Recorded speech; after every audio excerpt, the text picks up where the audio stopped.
Hello, everybody. My name is Olivia. I am 24 and I am a recreation therapist here in Squamish. I just moved here about 6 months ago and I love it here.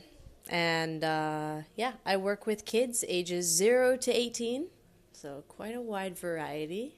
And it gives me opportunity to be a bit of a kid myself. Excellent. So, can you tell me a little bit about what evenings look like at Squamish Climbing Academy? Yeah.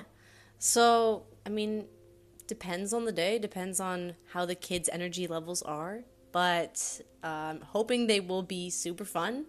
Um, yeah, we will be doing lots of time exploring Squamish and going to one of the many different events that are happening throughout all of the summer, as well as potentially doing some climbing movie nights and doing some art.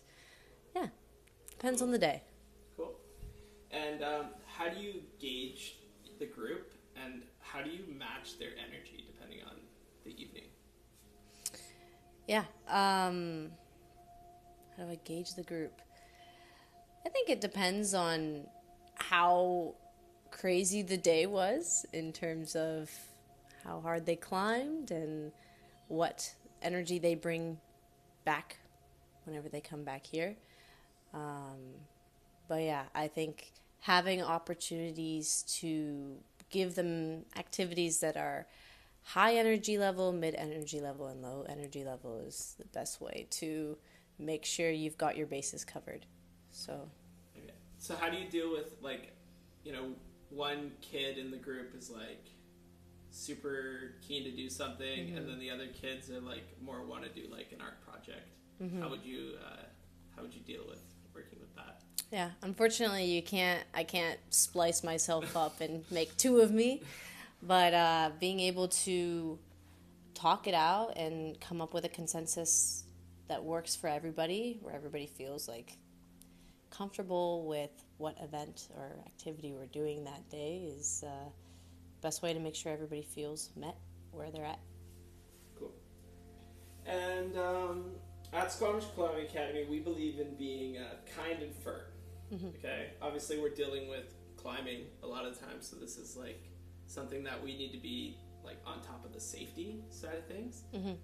But in the evenings, we're not climbing, but we're doing other things. So how do you continue to be kind and firm with the kids and set those boundaries that are needed, but also give them the kind of kindness and the energy to show that you are there for them and that you build relationships with them?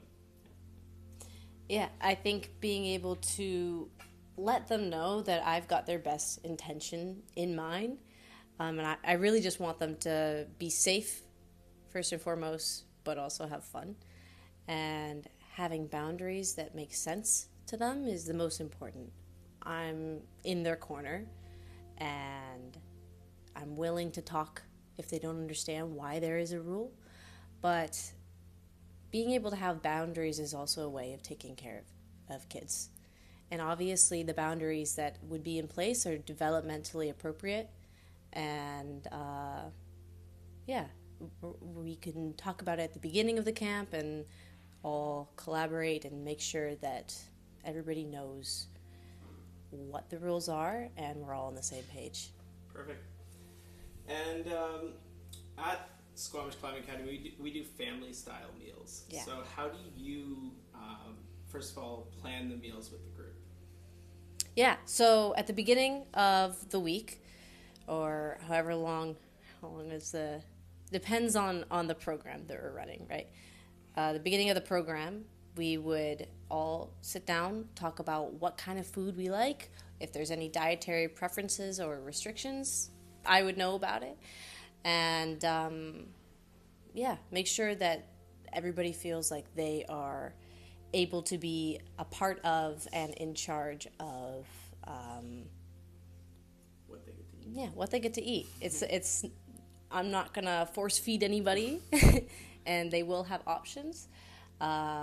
but making sure that it's nutritionally balanced and that they're getting enough fuel for all the fun exercise and activities that we will be doing is the most important. Cool. And so I think you kind of answered this, but how do you deal with dietary restrictions, preferences, meeting their needs around food, cultural needs, Yeah. etc.? Yeah. Well, I personally have experience with it. I am a vegan, and so I understand what it feels like to fear not being able to get what you need out of a meal. And food can be a very social aspect of life, and I think making sure that everybody feels like they have what they need to feel good and feel fueled is really crucial.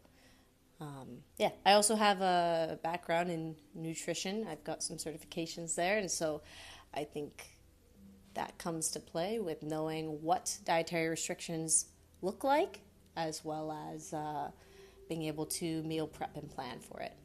Perfect. And how do you deal with the bedtimes? Yeah, that's usually the trickiest for the age groups. Obviously, depends on what developmental stage they're at. Teenagers have a tendency to push back a lot on bedtimes. But it's so important. Sleep is so important for athletes especially.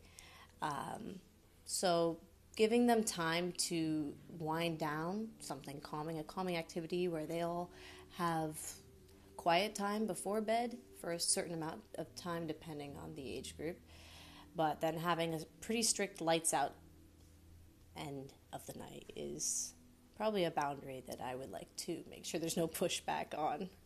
Cool. Yeah. Perfect. And recreation therapy is basically the idea that the mind and the body are interconnected, and by moving the body you can help the mind feel better, and by having somebody that you can go to who understands maybe what you've gone through developmentally, depending on what age you're at, who's trusted and able to make you feel welcomed to just talk about whatever, is kind of how my background in recreation comes to shine through.